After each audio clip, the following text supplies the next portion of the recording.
Hello, hello. I know there's not a whole lot of people here. I'm real early, but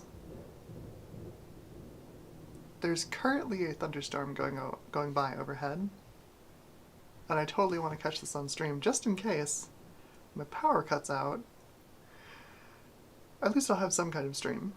But yeah, no worries if you're. I mean, obviously, if you're not here, you don't know that you're not here. But I'm super early because it's kind of fun to hear the thunder. See if my mic picks any of it up. Of course, now it's not going to do it.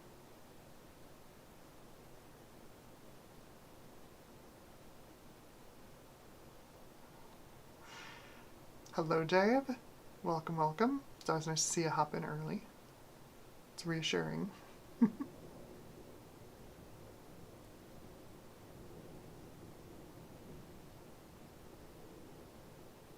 I think the strongest part of it has passed overhead at this point, so it's not quite as loud as it was like 5 minutes ago.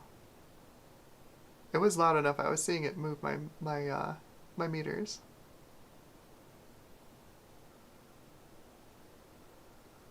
Hello, hello. I've started the stream early. Don't worry about it. I'm not gonna like jump into today's topic like right away.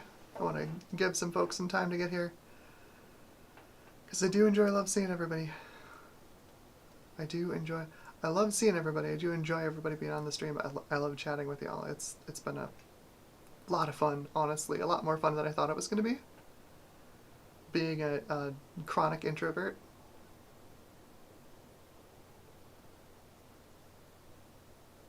See if I can get my mic here. There we go. Point at me. Thank you.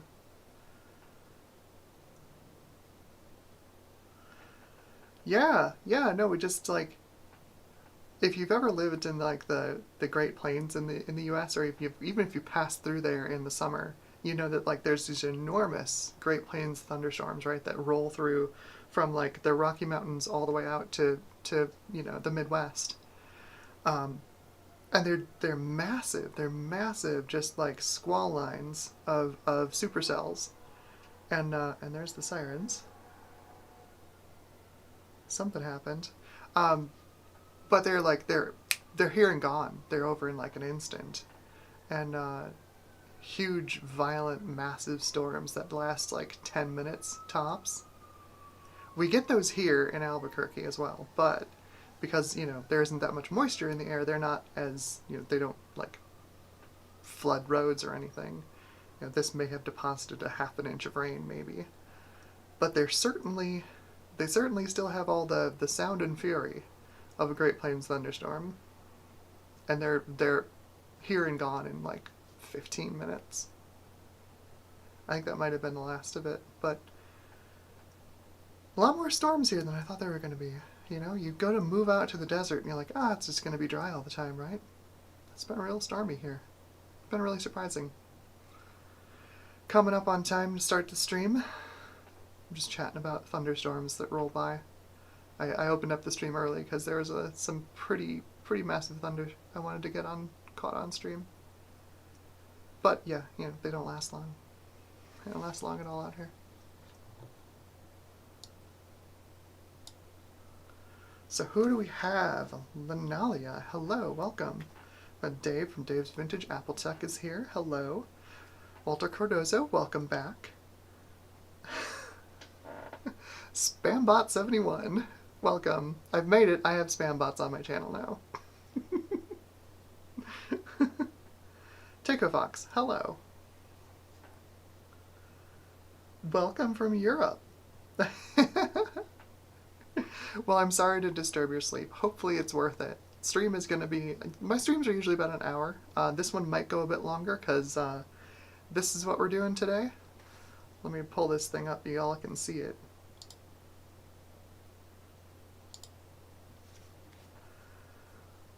And yes, I have the green drink.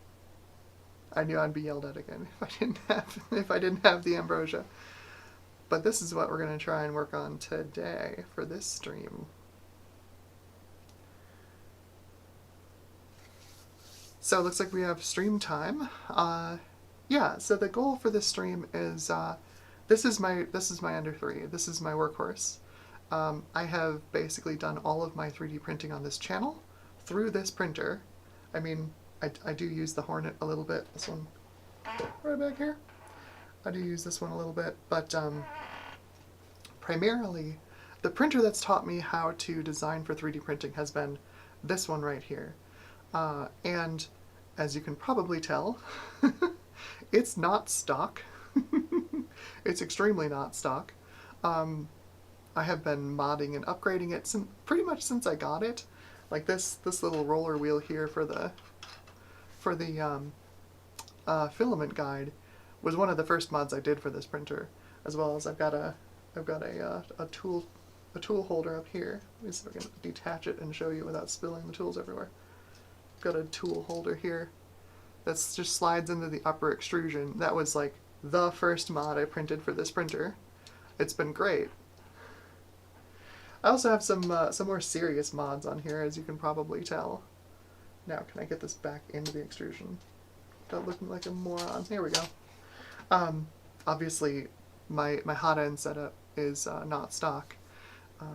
The Noctua is a really nice addition to it. Makes it nice and quiet. I've also got one.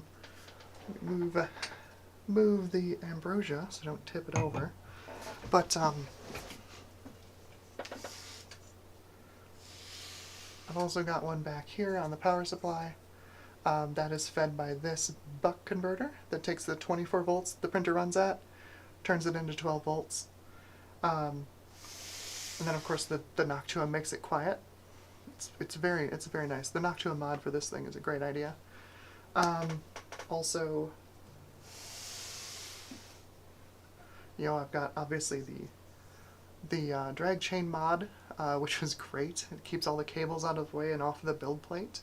When I did that, I realized that I couldn't have my motherboard up in the front. They're supposed to be, the motherboard for this thing is supposed to be up here. I had to emergency relocate it to the back so that it actually would fit the cables into the drag chain. Along with that, I've got a 70mm fan from StarTech on here that's also fed by this buck converter here, another one that just takes 24 volts, turns it into 12. This one also feeds the Noctua up on the hot end. So that's how I get the 12-volt fans running on a 24-volt printer.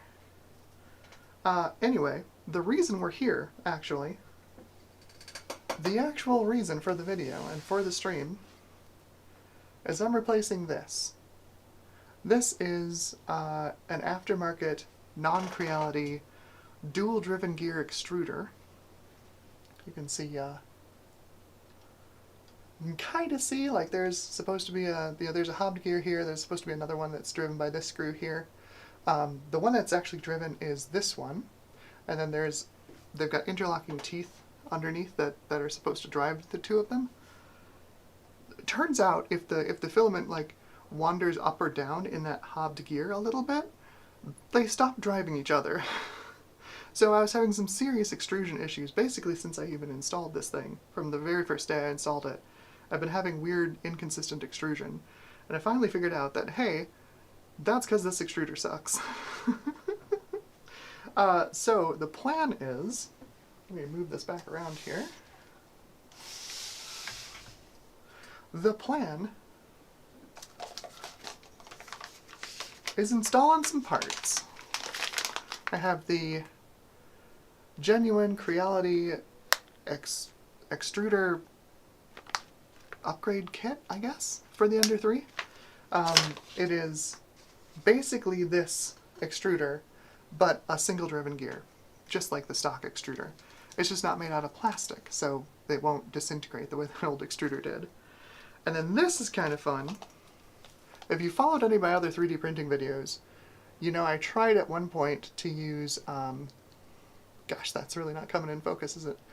I tried at one point to use some of these clone CHT nozzles that have the little copper inserts in them. The thing about these is this is meant for, like, literally an E3D V6 hot end. while the thread is the same. Let me show you. Well, the thread is the same. Ooh, you can see, like the threaded area isn't anywhere close, right? Like the V6 hot end has way more threaded area in it. So this thing just, when I put it in, it just stuck out like 4 millimeters and then didn't heat up the filament correctly. So that didn't work. This is one of those clone Bondtech nozzles with the little copper insert. So I've got a pack of the correct clone Bondtech nozzles that are the correct type for the Creality hot end. So I'd like to try those as well. Number one goal for the stream, though, is changing this extruder right here. Replacing the red with silver. And that's what we're going to do.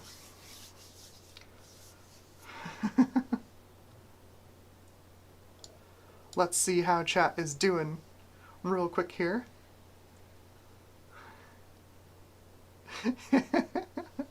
Thank you, Spambot. Glad to provide you with a robotic validation. Thank you.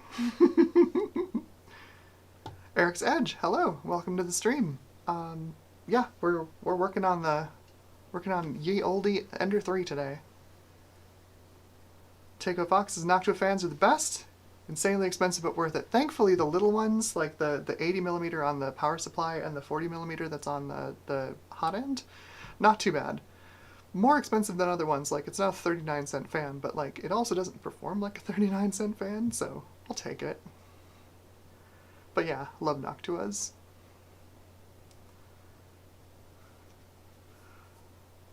What's the point? Oh, Takeo Fox asks, what's the point of the nozzles? Why the copper inlay? I think Stefan over at CNC Kitchen did a big comparison with these. So the idea with the Bondtech nozzle, so Bondtech, the big 3D printing company, came up with the nozzle they call the CHT. And what it does is it splits the incoming filament right at the nozzle into 3 pieces, 3 smaller pieces that are easier to heat because filament, is plastic. It doesn't conduct heat very well.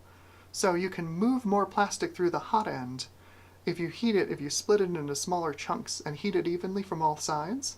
So that's the idea.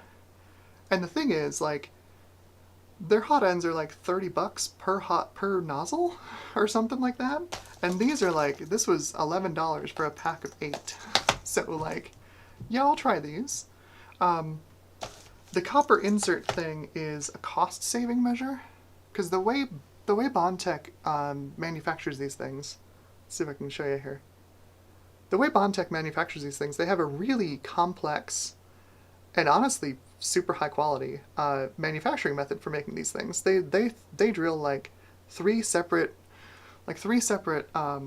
filament paths into the nozzle, and like they have a machining process. It's a whole big thing. This is like somebody over in China like figured out how to do this on like an eBay lathe, and now everyone over there is making these. You just take a normal nozzle and you drill it out some and put in this machined copper inlay, and it's honestly, I respect the scam. That's pretty innovative.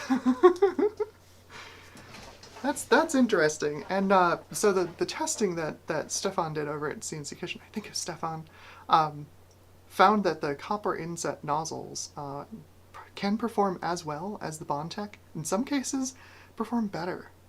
The retraction performance isn't as good, obviously, since you don't have 3 like discrete pathways through the nozzle like you do in the Bondtech. Like this splits it apart, and then there's nothing after the inlay. It's just a flat wall. So then it has to like come back together before it exits the nozzle. So like retracting that filament, there's not a whole lot of retraction you can get out of it because you can't really pull the filament out of it.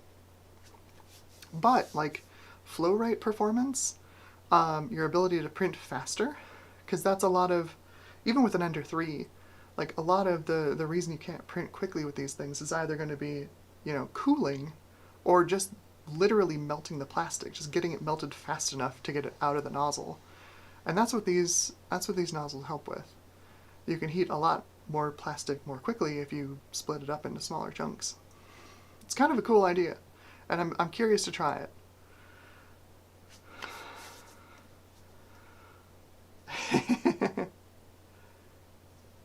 Dave says, don't know much about 3D printing other than what my YouTube friends show and tell about their 3D printing. Well, hopefully you learned something today. 3D printing it's definitely still a hobby. However, like the Anchor Make and the Prusa Mark IV especially, and the Bamboo Lab X1 and P1P are really starting to make this less of a hobby and more of a like just send a file to the printer and print it kind of a thing, which is kind of interesting to see. This is definitely a hobby printer. This is not professional grade in any way, shape, or form. But part of the reason I've had so many problems with it is that I keep trying to use it like a professional printer, and it keeps breaking because it's not meant to be that. Anyway, we should probably get to the 10 minutes in. Should probably get to the extruder change and see if I can get this done without completely breaking my printer. We'll see. So make sure y'all can see that nicely. I still have adequate room to work on it. Yeah. Alright, I'm going to need some of these tools. Most especially, that's for the nozzle. And this one will be used for the pneumatic fittings. These little guys here. That's what they are. They're just pneumatic fittings.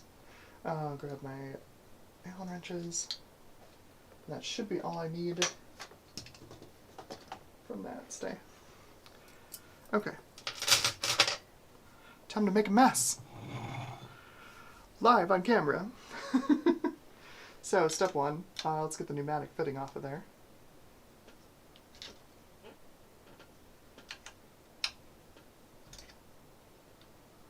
So this is a Bowden style printer, which means that you've got the extruder is external to the hot end, and the filament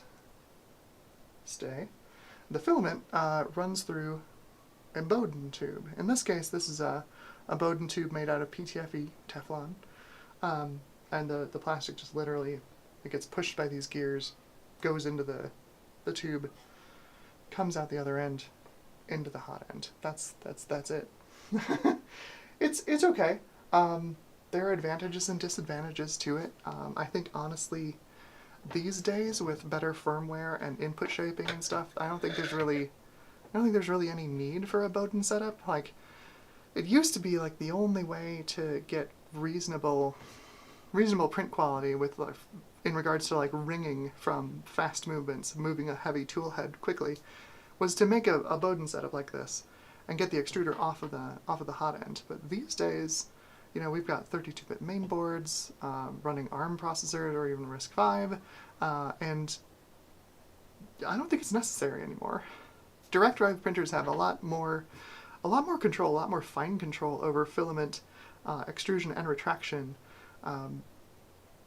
and you can really easily offset the extra mass on the hot end, on the tool head, by just using some techniques called input shaping that all of the major firmwares now support. You know, Clipper was the first to do it, but Marlin's got it, and RepRap firmware also has it. So like, I don't think it's really necessary anymore. I think we'll still see it on these older printers because, you know, the infrastructure for building these things still exists, so why would a manufacturer change? Sad but true.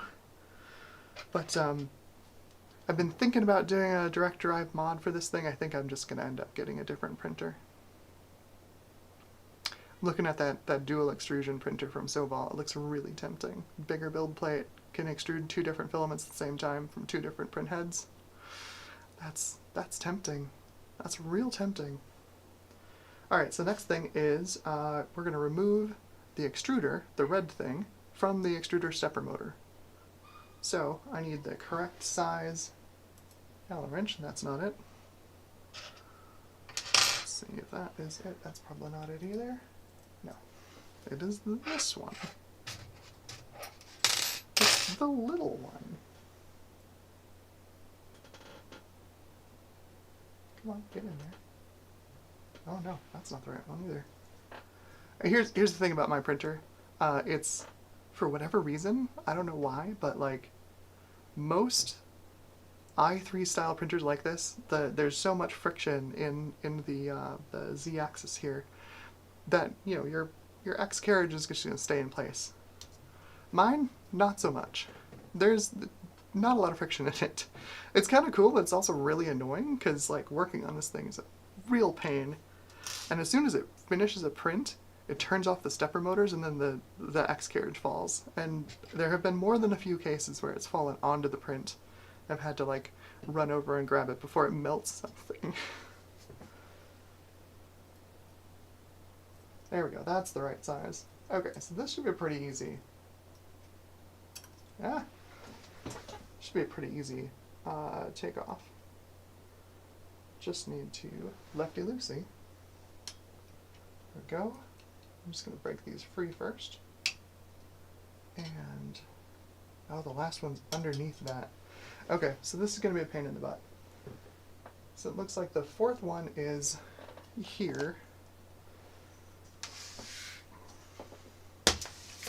Whoops. The fourth one is under this screw here, which is the pivot for the filament guide. So I've got to undo that. And then this one is underneath this actual pivot. There's a screw under there. So I'm going to have to take apart this spring holder, get it out of there, get the spring out of there. So that's annoying. Not the end of the world, just annoying. Alright, so that's going to be a different size. Yes. Thingamabob. It's a technical term.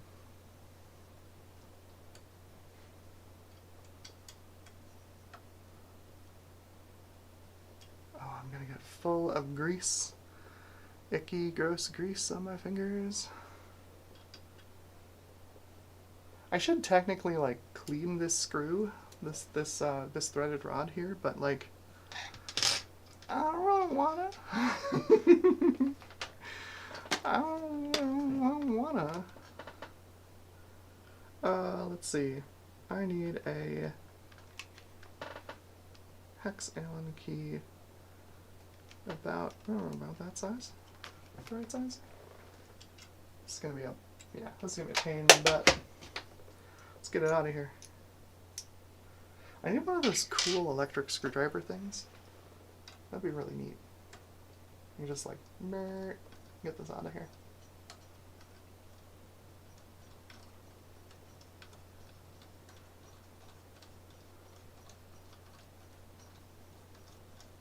Come on. Riveting. Riveting, I know. Oh, here we go. I think we're out. Okay. And this is the same size, yes. Just pull that out here. Just like that. Get that spring out of there. Come on. There we go. That whole assembly comes out. So that is the tensioning arm. I can show you. That almost fell in the ambrosia. That is the hobbed gear. You see that? The filament is meant to be pulled by the small teeth at the top of the gear, and then the small teeth at the bottom of the gear are supposed to mesh with the other teeth, and like, there's no way. There's no way in heck that's ever gonna, like, if that filament moves at all on that hobbed gear, there's no way it's gonna keep meshing. Not a chance. Oh, alright, Spambot asks, what extruder am I putting in? I am putting in the official Creality extruder upgrade kit. This is basically just the stock extruder. The stock, cheap, crappy extruder, but made in metal instead of plastic. One of the long-running issues with the Ender 3 is you get, you know, it runs great for like 6 months, and then the extruder, this entire extruder on it is made out of plastic. So you've got this spring pushing against injection molded plastic, pushing tension onto the hobbed gear.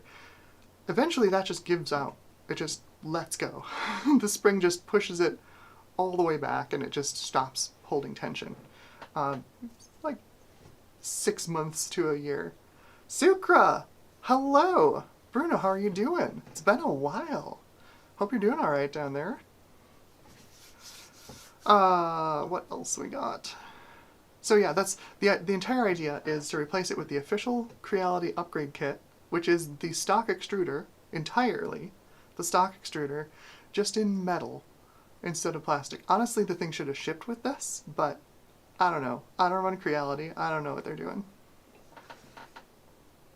Let's see, what else?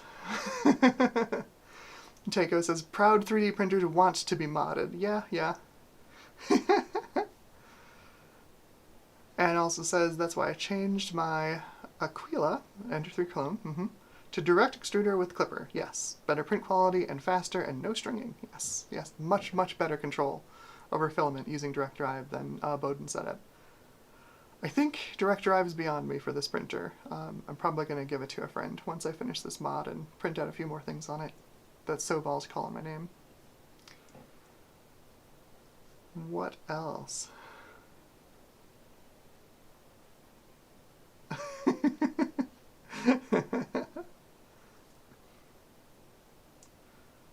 Oh, Dave says I have one of those tiny electric screwdrivers called the Power Giant. Very handy USB charge up. Comes with a ton of bits. Sounds like the thing I need. That sounds like the thing I need. Drop an affiliate link down below, Dave.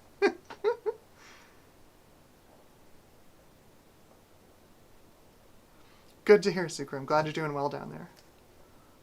All right. Evangeline Dominic, hello. Welcome back. My Saturday has been quite relaxing so far. I started out my Saturday with just a cup of coffee, some breakfast sausage, and watching Big Bad Biologist install an internal SCSI port on a Mac Plus. If you haven't seen that stream, go watch it right after this one. Very cool mod. Very, very cool mod. And yeah, worthwhile seeing. Alright, anyway. Currently removing the old extruder piece by piece off of the extruder stepper motor, and this is actually not the stock stepper motor. Creality is doing another crappy thing to this printer, and that is they're shipping their extruder stepper motors with the gear, this hobbed gear, press fit onto the extruder motor. So good luck getting it off of there without destroying the stepper motor. Even if you have like a vise or a press or something that you can do to like press it off of the thing, yeah, good luck not destroying the stepper motor. So I ended up getting a replacement stepper motor. Again, a genuine Creality because they mess with these little connectors here for the data lines. They're not in a normal order, and I'm like, I don't want to build my own, press fit connectors just to save $2 on a stepper motor. So I bought the Creality stepper motor. I'm horrible, but saved me a bunch of time, that was for sure. So this is an aftermarket stepper, aftermarket extruder, which I'm replacing with another aftermarket extruder that's at least first party. Because I have been seeing, just basically since I installed this red extruder, I've been seeing just absolutely horrible extrusion inconsistency.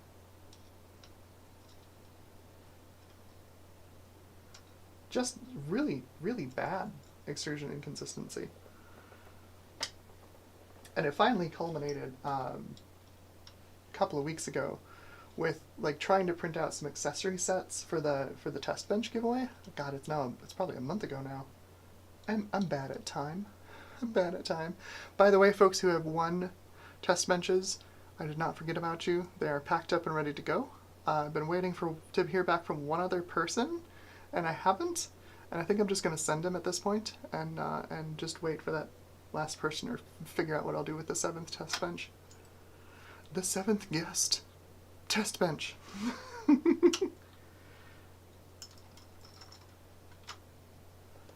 Alright. So, extruder is out. There it is. This is looking nasty. Downright nasty. Look at that. That is disgusting. That is all just worn off filament. Can you tell I printed black filament? Gross. Gross, gross, gross. Probably save this screw. Probably gonna need it for reattaching. Absolutely disgusting. Alright, I gotta get the hobbed gear off of here. That is gonna be another Allen key. So there's a, what is this called, a grub screw? It's a little grub screw on the side of this thing that basically clamps the hobbed gear against a flat side of the shaft on the stepper motor, and that's the thing. That's the other thing that you're missing if you have the original Creality steppers. They don't have flat sides because they just press the pieces onto the stepper shaft, so they don't bother to flatten one side of the shaft. So you can't, even if you got the hobbed gear off of there, you can't put another hobbed gear on there without like being able to machine a flat in the side of the stepper motor shaft. It's a really scummy thing. I'm really annoyed at them for doing it. I'm annoyed at Creality for a lot of things these days. Oh, the stepper is looking real gross. Lots of gross plastic and stuff in there too. That is too big.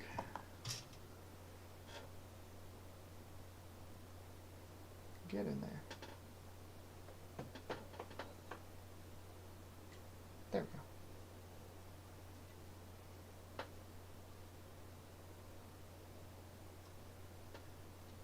There we go. Yep, it just falls right off.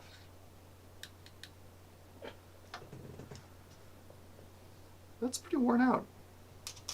No wonder it wasn't working very well. That was not very long. I think I had this thing installed for a year. It looks pretty gross. That gear has seen better days. Come on, camera. Focus, please. Yeah, look at that. That thing has seen better days. The hobbed part of the gear looks fine. Obviously, it's, I think that might be stainless steel trying to, push plastic. But the gears, whew. The gears on both of these things look just terrible. Ew, gross. Yeah, gross on my fingers. Let's vacuum that off. Give me 1 second to grab my vacuum.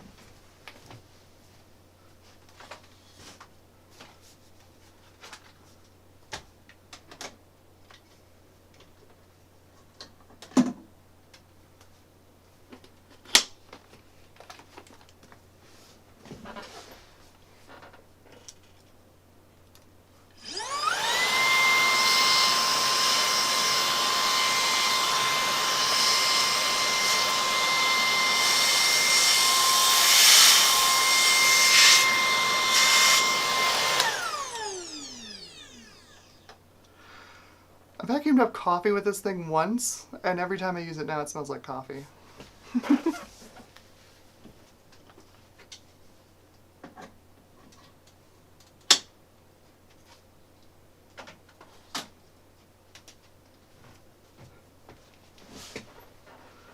Okay, so, new extruder time.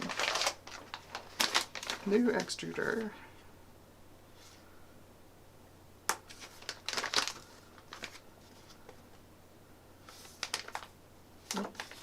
It's one of these. You think the top of the bag is what splits apart. No, it's the back of it here that splits apart. Silly. I suppose if there was ever a Creality retail store, they could justify that. Alright.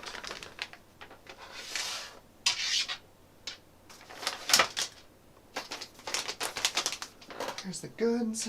We've got spare PTFE tube. Hopefully I won't need it.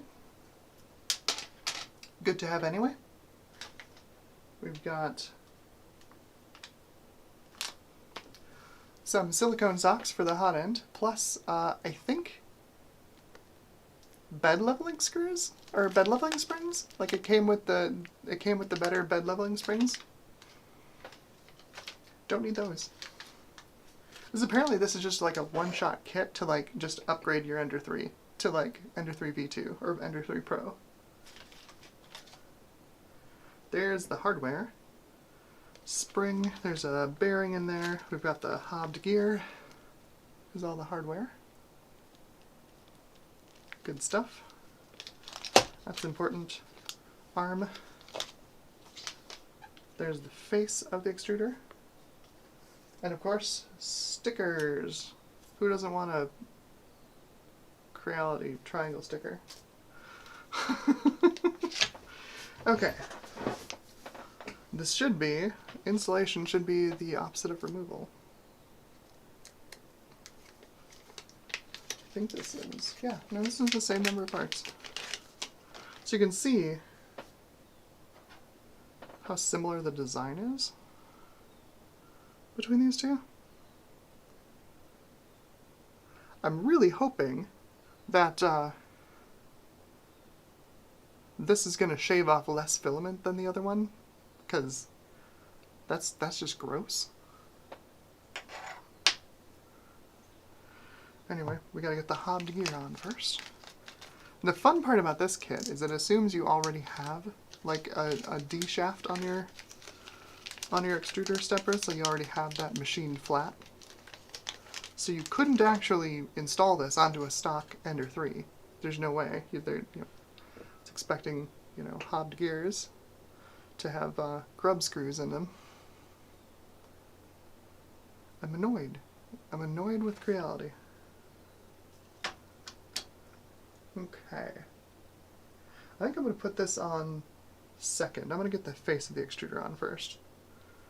So that'll hold that in place. It looks like it's the same idea. Yeah, this goes through. Yep. Same idea. So this one, I think this one.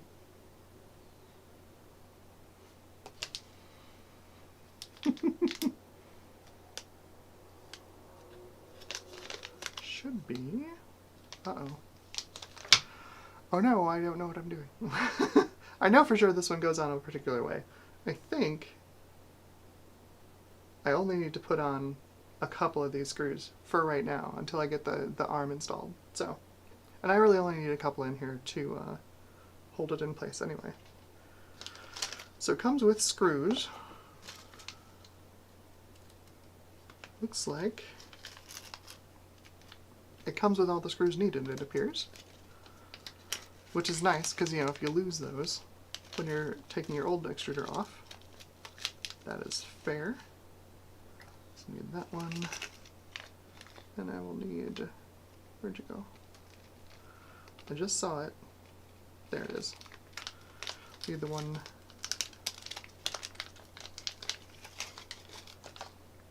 So we've got this one here. Drops into this hole here, and you can see it lays flat, so it stays flush. And then I think one of these I can probably install here, I'm gonna guess, like that, and that should hold it in place for now, and I can figure out the rest of it. So I'm gonna go with what I'm gonna go with. So it's too big. Just right.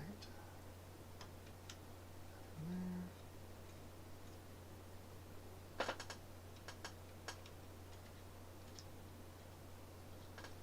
Oh yeah, there's a lot of slop on that. That's not great.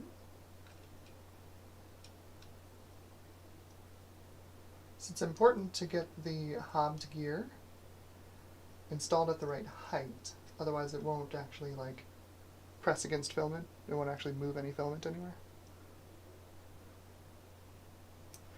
Kind of an important thing for it to do.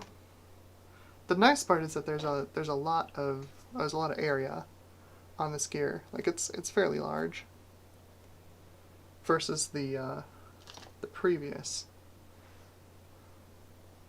You can see how little room there was on the previous one to move filament. It's like double the area for the filament to move around inside the extruder and still get driven by the hobbed gear. So that goes on there. I'm gonna undo that one.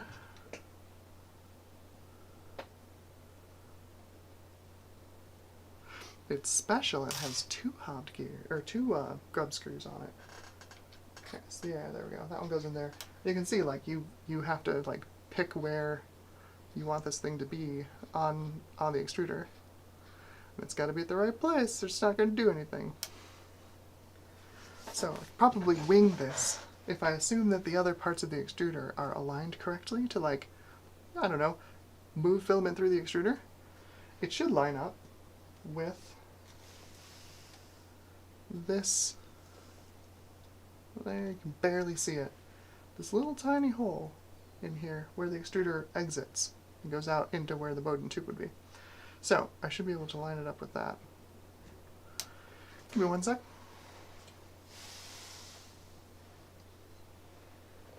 Should be fairly easy. Move the detent on the shaft. Pull this up here. There we go, that's like right in the middle. Tighten this down. Double check. Yep, right in the middle, and I'll give it a good tighten. Get the other one. Assuming it'll actually... Oh yeah, it screws down. Okay, I'll just double check that these don't scrape on anything.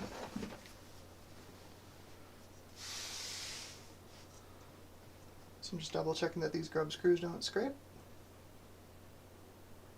And they do not.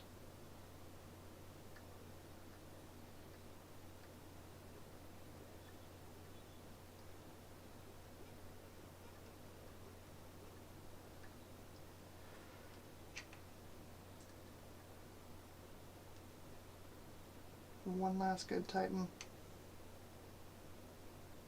Okay. Making progress. Making progress.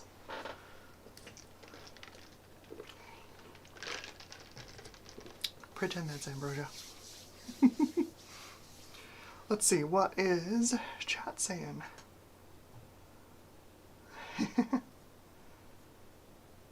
Sucra says, what are you planning to print? Well, actually, honestly, I have a couple more things I need to engineer for the test benches. And I need a functional printer to print those.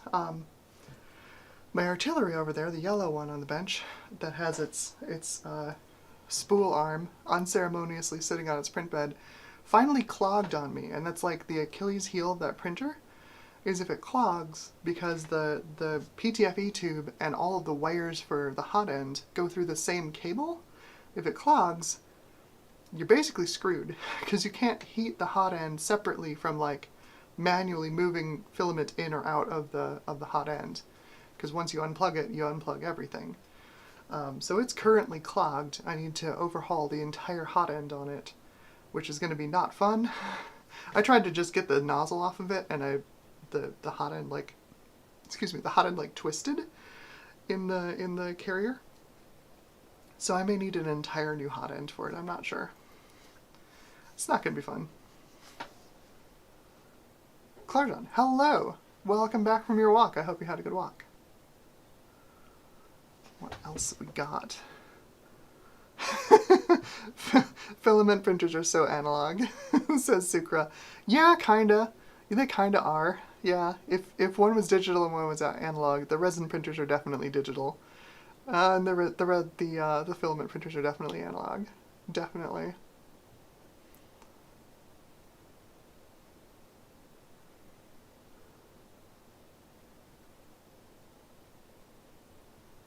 Your friend Alice asks, how long are you planning on streaming, trying to figure out snacks?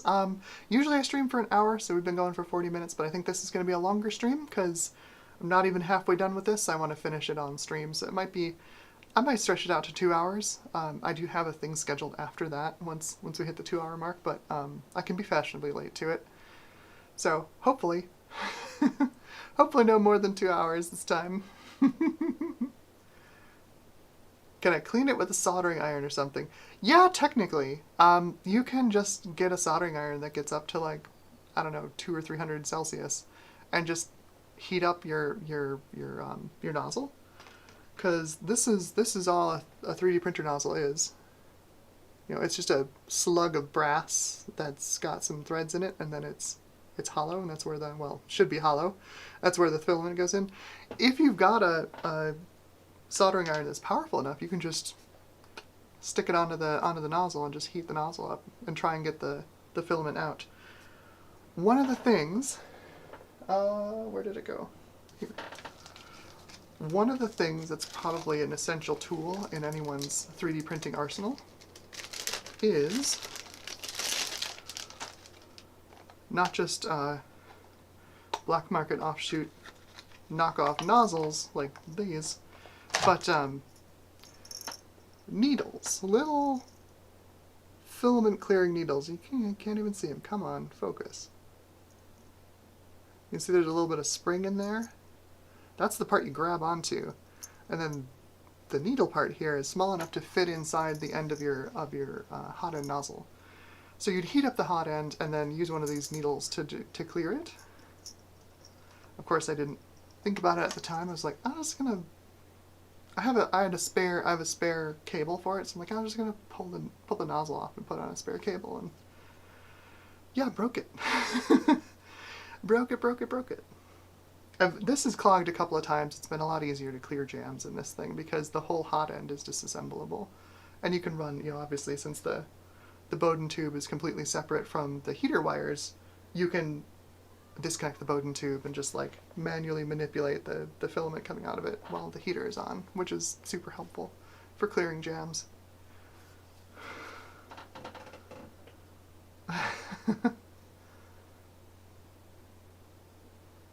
Claudian said, had a lovely walk. Walked along the waterfront. Nice. Got some beverages for later tonight and an apple pie scented candle. Very nice. Very nice.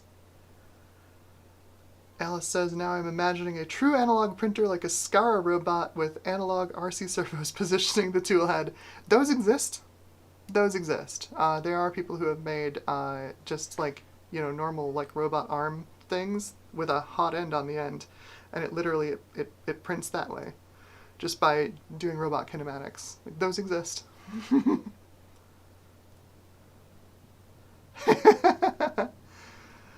Blake DMC says, OMG, the pains of a printer. Yes. This is definitely still hobby grade stuff, and yeah, these things break all the time. You just gotta fix them. There's nothing else to it. You just gotta fix them when they break. For a lot of people, I think that's what scares them off as hobby, and like, that's totally fair. This is a pain in the butt. I wouldn't expect someone else to do this. Check out how cool 3D printing is. Like, nah, it's kind of a pain in the ass. Okay, so this should go on here. Yes, like that. What is this extra? What is that for? I don't know what that's for. There's an extra hole in this right here. I don't know what that's for. Because it should pop on here, right? And then it pivots on this. I don't know.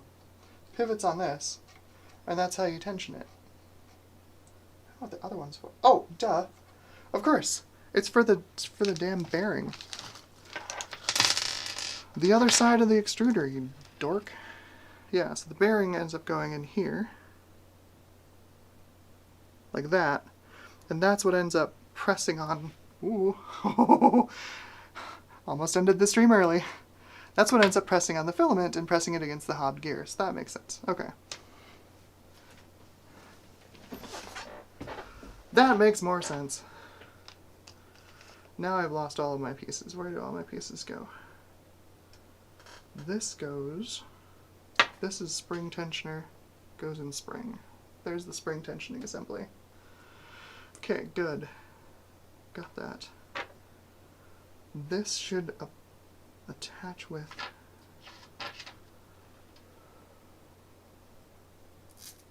That fits too well to not be the right thing.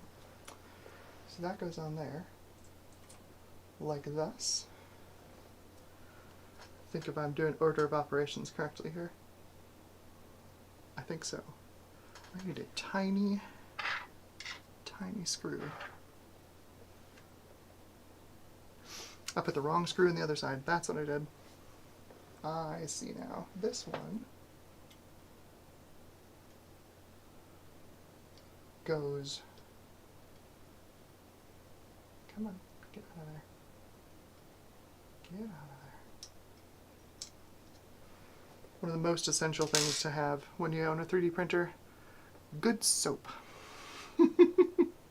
Good hand soap that won't dry your hands out too much and still cuts grease. This screw, this little button head, mushroom head screw, needs to go here, because that's where the, y'all can't see that. That needs to go here because that's where the spring assembly is going to go, right? So it's going to need that for tensioning the spring. Yep, like that. Okay.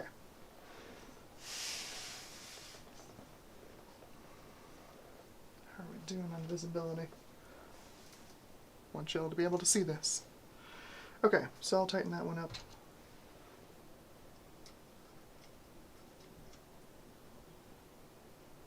Good stuff. Tighten the other one up here. Get more grease all over my fingers. Nice.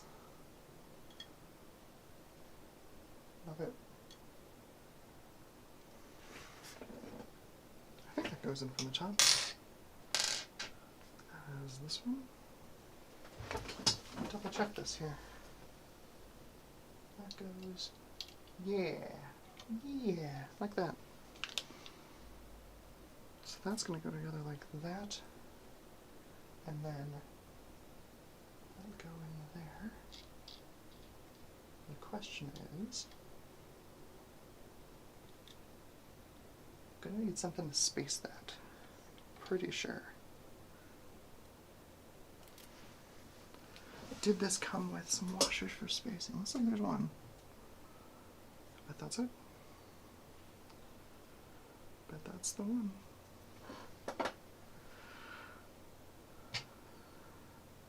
Good enough. Okay. Building an extruder by guessing. Probably not the best way to do it.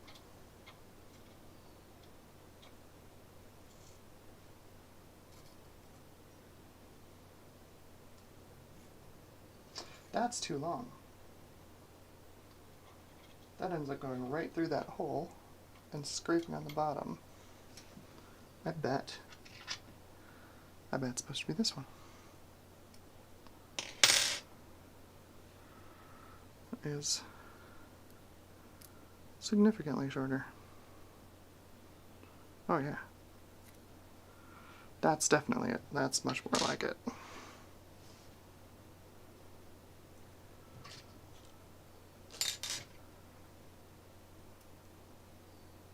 Well, that's a much different size Allen head. Okay.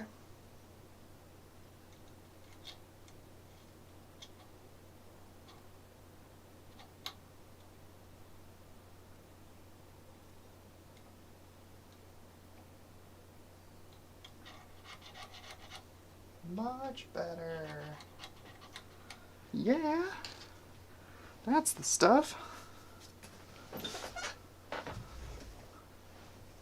Alright, let me double check this that it's aligned on the filament path, because that's important.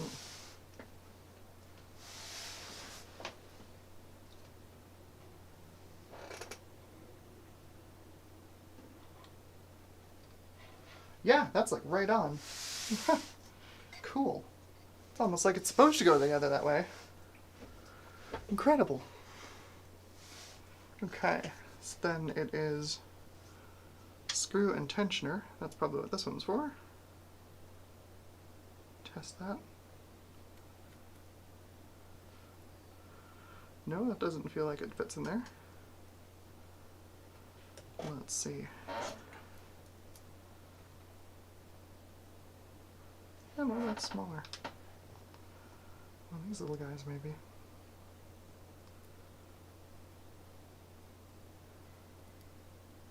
Oh yeah, that's definitely what it's supposed to be. Okay, that's big enough to go in there. Yeah, it is. Okay. Fair enough. Fair enough. So, spring, guide. I need one for the other side. Oh, that's what the big one's for. Of course. It goes on this side. Maybe not. Helps if I can see it. Oh, yeah, no. Alright, what do you go to? How do I get you in there? This. Alright. On this it's just a screw, just another screw. It goes in here. Can't really see it, but it's on the other side, and it's meant to hold the spring. Let's see if I can get this in here, and I'll show you. Get in there. I should have assembled this before I put it on the printer. This is entirely my fault. Oh, I think. Squeeze this in here. Like that.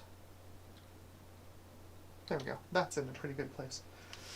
So you can see that is what the screw ends up just like hanging out on. The screw is just going to go right over this. Like that. Primitive but effective. Machine and manufacture a bespoke part, or just use a button head screw. It's fine. I am okay with pragmatic engineering. Alright, so that's in place. Screw and tensioner. Go in there. Like that. Oh, come on. Go in there. There we go. Need these little screws. Nope. That's the right size. That goes in there. And screws into the tensioner, that little sleeve that we saw earlier. And what this does is you're supposed to be able to back this out. Oh no, what did I do wrong? You're supposed to back this out to relieve tension. No, you tighten it to relieve tension. That's not working either. Okay, what did I do wrong? What did I do wrong?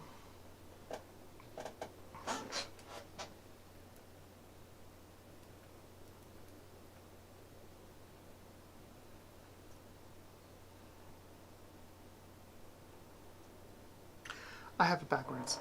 That's what I was wrong.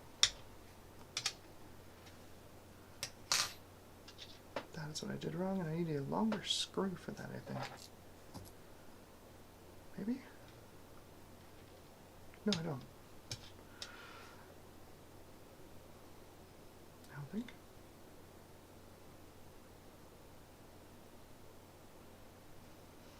Oh, what did I do? What did I do? What did I do?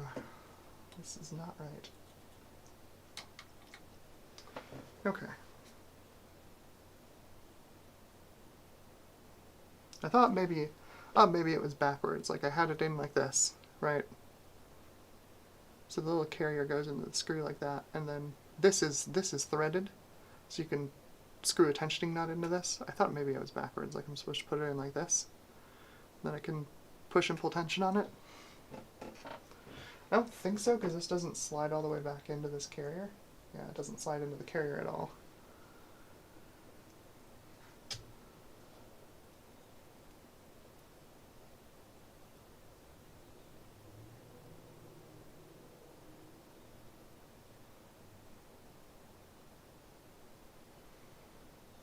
But how does it... Oh, I think I know why. I think I know why. That's what this large screw is for. This big one, I can't figure out what it's for. It doesn't thread into the carrier. This is another piece of pragmatic engineering, right? So they use these threaded carriers, these little guys here, these, for multiple things. So there's a small thread on the inside of it, but then there's a, I don't know if you can even see it, but there's an unthreaded portion before you get to the threaded part on the inside. That is what these big screws are for. The big screw just floats inside that section, and it actually pushes against the threading that's on the extruder. My bad. I'm an idiot.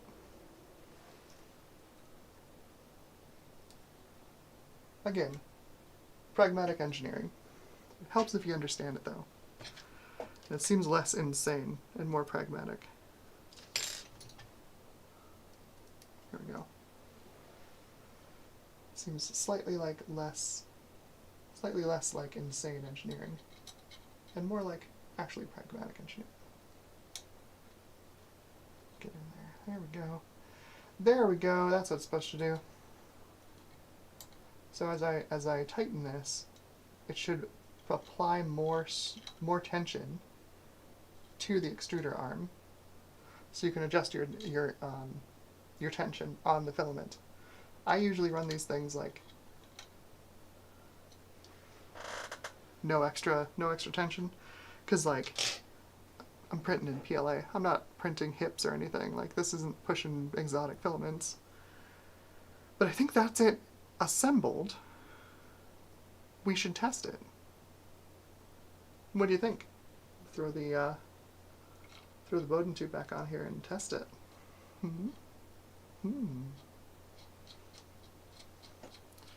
What are we at? We're at 1 hour.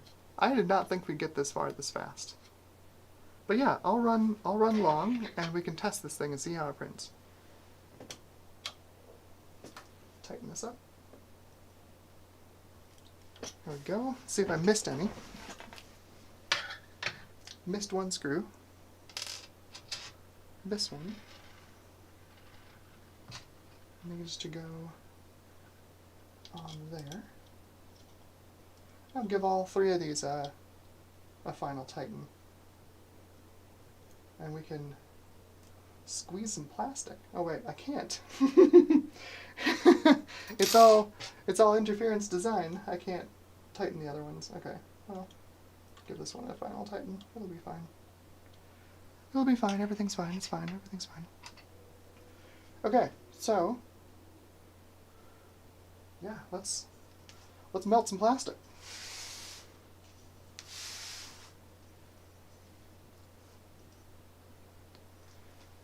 Grab a convenient power cable.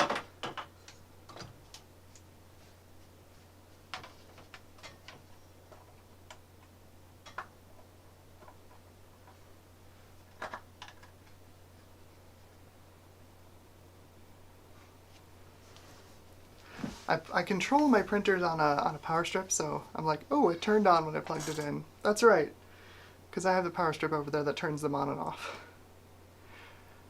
But yeah, that's how much noise it makes. Let me turn the mic so you guys can hear it.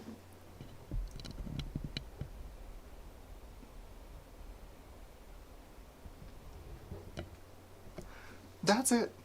That's the Noctua mod. It makes this thing so much quieter. And yes, all the fans are running. So let's raise this up.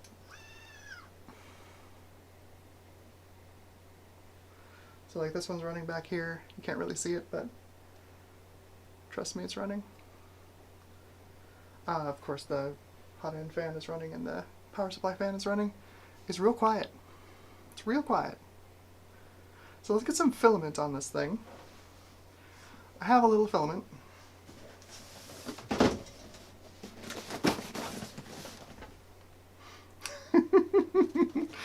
I constantly look on Amazon for cheap 3D printer filament, and there's this 4-pack from Elegoo. You could get basically any 4 colors you wanted as long as they were red, white, blue, and black. So I'm like, alright, just give me one of each.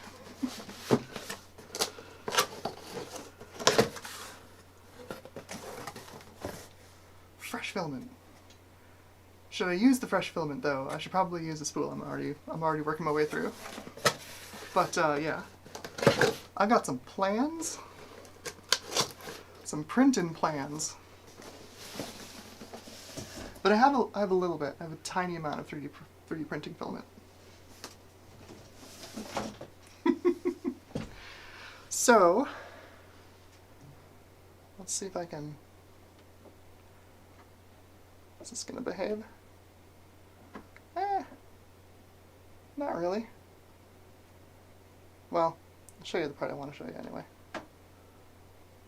Stay. So if I could take a spool. Right, so I was talking about this mod. Did I talk about this mod? Did I talk about this mod at all? This one's probably my favorite mod on this entire printer.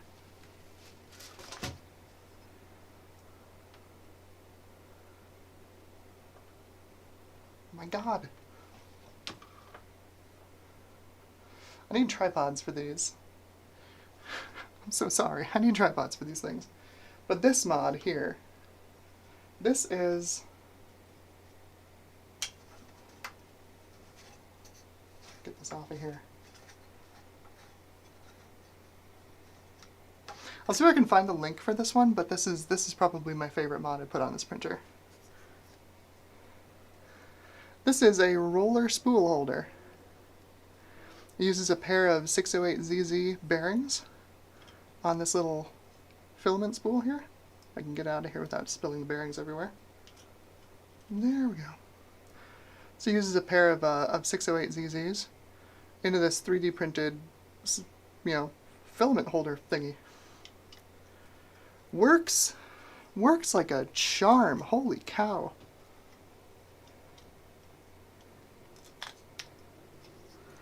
So yeah, this thing is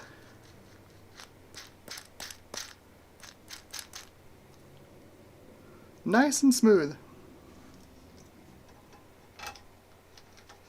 I need to print one of these out for every single printer I have. It's so good.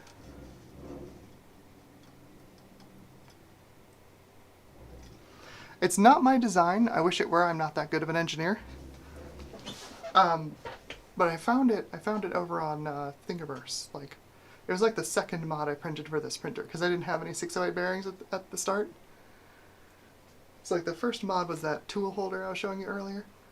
This roller bearing spool mod along with this little roller feed mechanism. Terrific upgrades for this thing. So let's get to it. Throw some filament on here.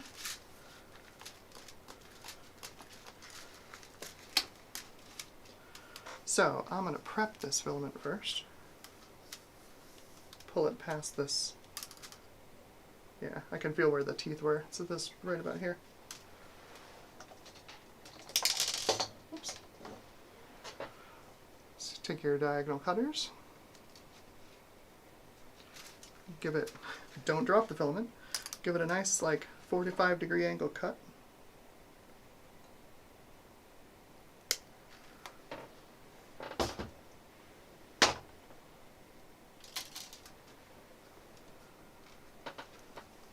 If you can see that. Not really. Well, trust me, it's a 45-degree angle cut. And then I just like to straighten the filament out a little. It's pretty easy to do. PLA is pretty pliable.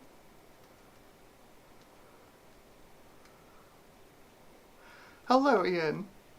I should check the chat. Hello, Ian. Thank you for coming to the stream. We're doing 3D printing stuff. Your favorite.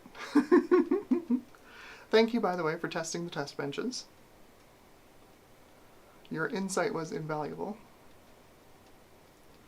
Okay, so that's more or less straight. Okay, that's not very straight at all. I'm sorry. I have trouble being straight.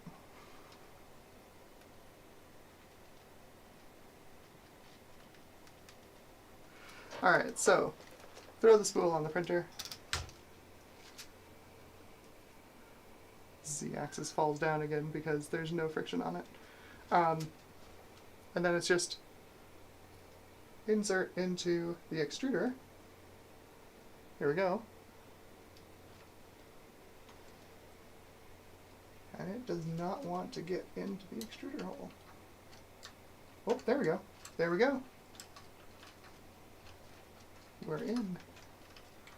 That is not a nice feeling. Why is that so bad? What is up with that? Let's see if we can move some plastic manually. So let's turn this down again.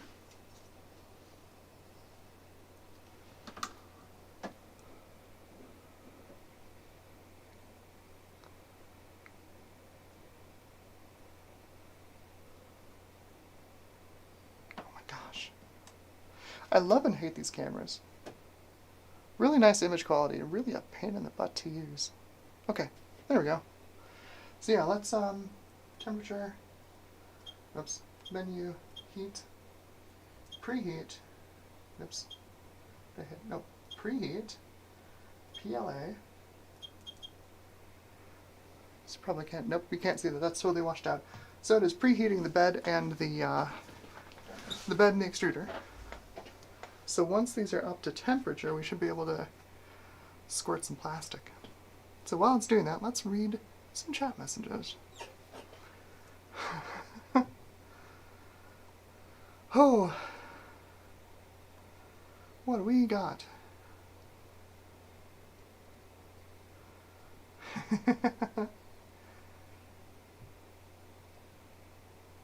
Blake DMC says, I still need to give my new CPU that good old can it run crisis test. Very important, extremely important. You gotta know if it can run a crisis. That's a must know.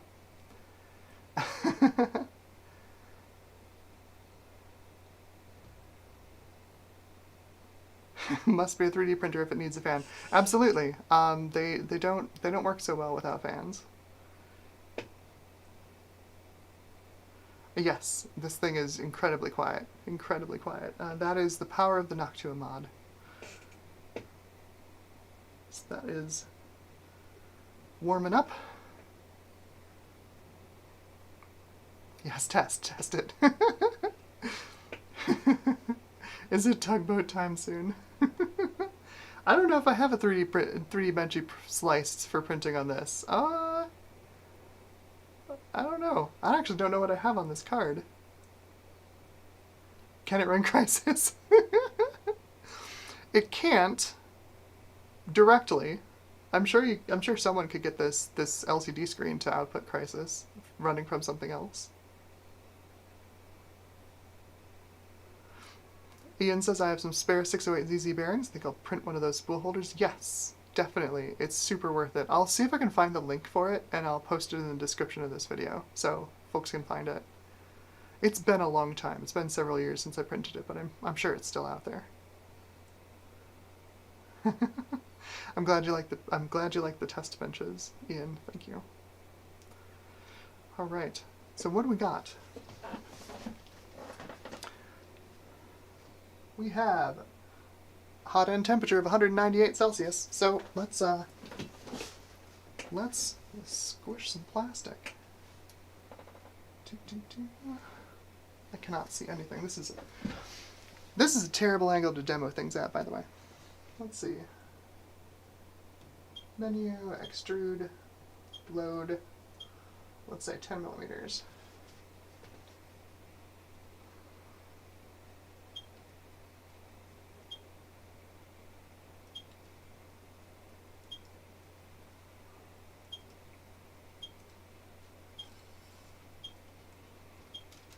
It's going in.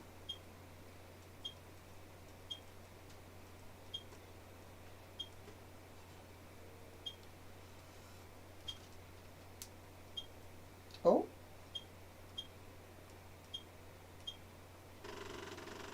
Yeah. I did not like that.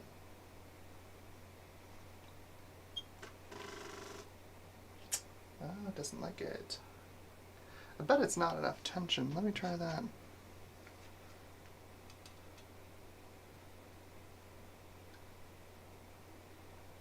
Let's see if that works a little bit better. Like I said, I usually run these at just stock tension, but throw a little extra on there, see what happens.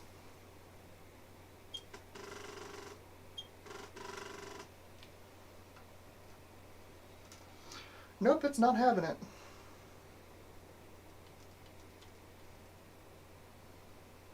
Hey, stay there.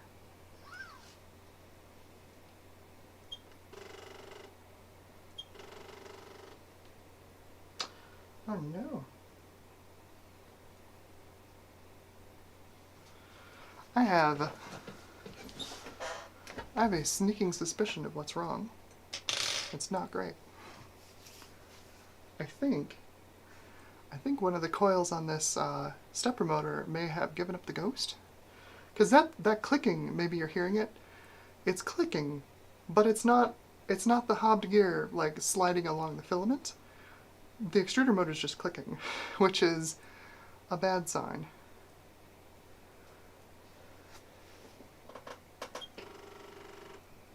If you just stay in place, please.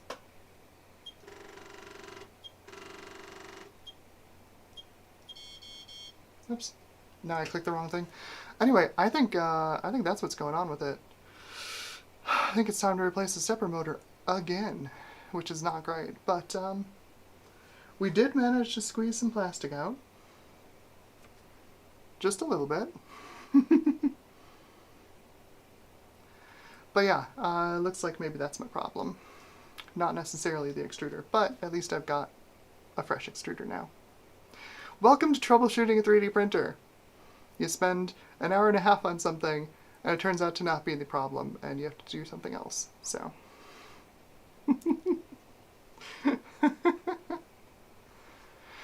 Oh well.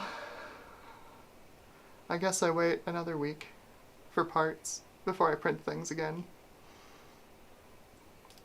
Thanks, printer. Thrinter.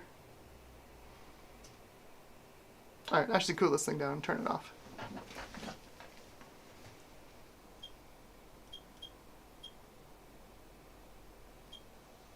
Temperature. Cool down.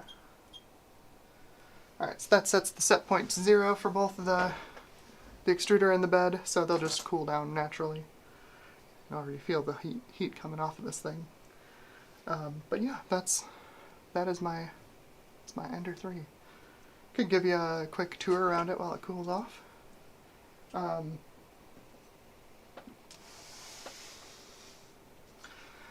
Since I've got the drag chain mod installed, highly recommend doing this if you've got an Ender 3. It keeps all the cables out of the way of the bed.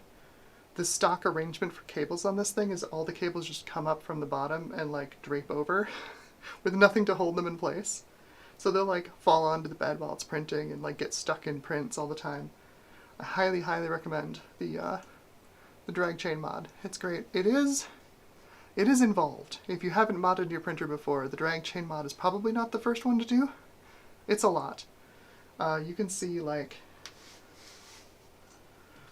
my motherboard I've relocated to the back of the machine, and that's because the wires coming off of it weren't long enough to fit going from the front of the case underneath to the drag chain, to the rear drag chain. So definitely go into it with more planning than I did, and assume if you're not replacing the cables in your wiring loom, that you're going to have to move your motherboard to the back of the machine. Now this is just a quick emergency print that I made to hold one of these StarTech 70mm fans. These are like, I don't know, $12 on Amazon. It's running through this buck converter here that gives 12 volts from the system. The printer runs 24 volts. This converts it to 12. And then this actually, you can see I've got a fan splitter here. This actually splits between the motherboard fan and the hot end fan, that Noctua that's on the front of it. That's how I get the 12 volts out to there. These buck converters are super cheap. I think they're $5 each. You get a pack of 3 for like $15. They're ridiculously inexpensive. I highly recommend throwing them on here. Set their voltages. There's a little like trim pot on here. Set that voltage before you plug anything into it that you care about, because some of these come from the factory with whatever set as the voltage point. So you can end up blowing up fans very easily with those if you plug a fan in without setting the voltage first. But that's what the nice little display is for. You can see it is outputting 12 volts quite nicely. The other big mod, of course, I already showed you the roller feed mechanism. There's also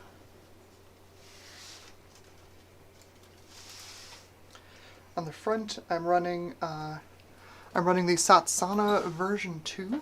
This is a modified version of Satsana V2, mostly to run dual 5015 blowers. You can see it also quite nicely gives me a little view of the hot end nozzle, so I can verify that, like, you know, plastic is being laid down correctly and in a good flow rate, which is nice. It all links up to the upper drag chain here, and that is, I modified this one too when I printed it. It comes with like a tray it's supposed to sit in that goes across the entire width of the X carriage, and like, if you're printing stuff back and forth, all you hear is the noise of the drag chain like whapping onto the tray. So I modified it to just not have the tray, and it does sag a little bit, but not a whole lot. It doesn't ever touch the print. It doesn't ever get lower than the nozzle. So that's fine. And then lastly, of course, part of the reason this thing is so quiet, I have the Noctua mod on the power supply. So these power supplies come with like a low profile 80mm fan, 24 volts. It's extremely loud. So I just replaced it with a Noctua. I just put the Noctua on the exterior of the machine instead of the interior, because it won't fit inside because there's not enough clearance. That's why they used a low profile fan. But again, that is running off of its own boost, or its own buck converter. You can see that right there. That's that little guy. And yeah, that is, oh, the motherboard. I relocated the motherboard. I also changed the motherboard completely. This is running the Big Tree Tech. What the hell is the name of it? It's specifically made for the Ender 3. It's like the Big Tree Tech E3 Mini or something. It's a drop-in replacement for the stock main board, and it gives you 2208 stepper drivers and a 32-bit control CPU. And then I also got it in a bundle with the color LCD. It's got a color touchscreen.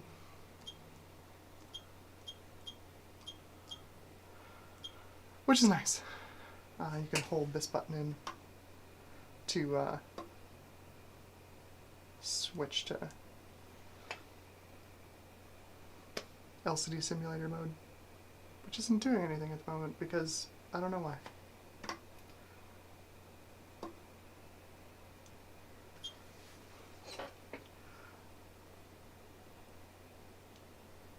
No printer connected. Looks like I screwed up the connection to the printer, so that's great. More things to fix.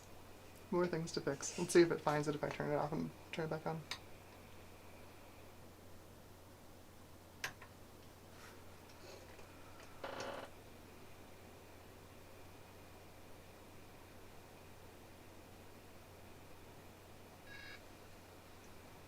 There we go.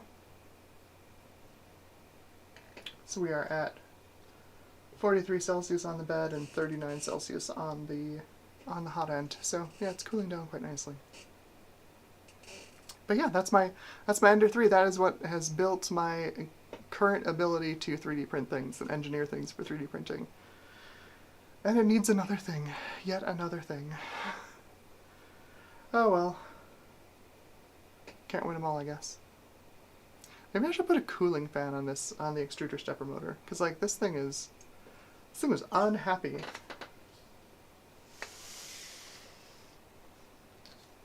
One of the things I noticed about the Ender 3, and it's the same with the Big Tree Tech board, is it runs all the stepper motors pretty hot. Like there's a lot of current going into them, probably more than there needs to be. I don't want to run it as low as my Hornet back there, because like that thing runs the stepper motors at like just enough current to work. But if the nozzle like grazes a piece of like curled up filament on a print, it'll just skip steps and boom, your print's done. It's never recovers from that. This doesn't. This just will plow the nozzle right through something because it's running real high current on the stepper motors.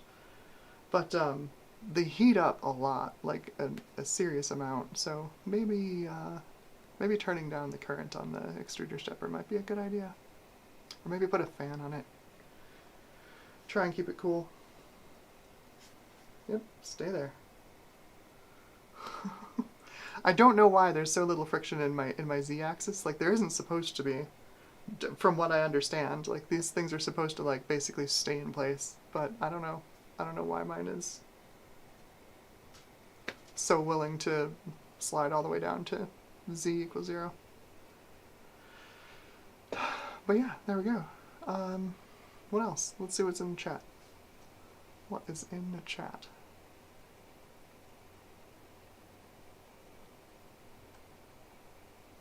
Not a whole lot. Ian saying, uh-oh, and Dave saying, hate when that happens. Yeah. It is what it is. Like, this is a story of my life. I fix one thing and 2 more things break, so, oh well. What am I going to do about it? Anyway, I think, unless anybody has any more questions, I think I'm going to call the stream there, and see if I can order another stepper motor for this stupid thing. I'm sure it has something to do with that disgusting pile of plastic that I vacuumed out of the stepper motor. Ugh, gross.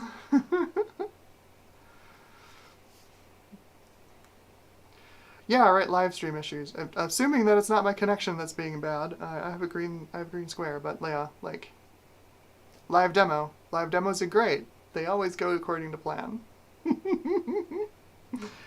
Always go according to plan. Anyway, yeah, I think that's where I will leave it then, folks. It's been great.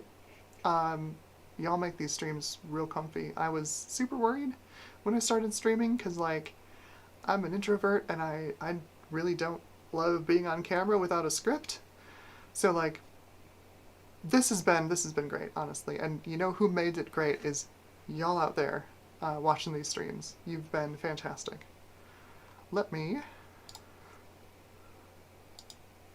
flip over to my A cam, and yeah, we can outro this, huh? Yeah. It has really, honestly, like, these streams have been super chill. I've been very, very appreciative of everyone who's joined the stream and chatted. You've been great. It's been a lot of fun. I'm gonna keep doing them. The overwhelming answer to my community poll, like, what should I stream when I stream? The overwhelming answer was option 5, yes. So I get ya, I hear ya. I will continue doing the streams. I enjoy them. They're actually a lot of fun. And yeah, we'll do some more cool stuff in the future, I think. I gotta figure out what I'm gonna do for the next stream, but I don't think it'll be that hard. I think I'll fix this thing off camera. I don't know if anybody wants to see me replace a stepper motor. Like, oh, whatever. But yeah, thanks for joining me on this little journey to upgrade, downgrade, side grade my 3D printer's extruder. We have parts, we have dregs. We have been there, we have seen. We were almost successful if the stepper motor hadn't died. And yeah, I'll get it in the next one. So, let's see if there's anything else here in the chat. Ian, you're welcome. Everybody's welcome for the stream. Thank you for making it an amazing time. All right. And yeah, I will try and get to your stream tomorrow, Dave. I'm so sorry I've skipped like the last 3 streams. If you don't know, Dave runs a repair stream like almost all day on Sundays. He starts real early in the morning. He's a real go-getter. Starts real early in the morning and runs for hours. And it's just a whole bunch of people that hop in and repair stuff on the stream. And I will probably join y'all. I'll see if I can reflow some of my Mac Plus's solder joints on that stream. Should be fun.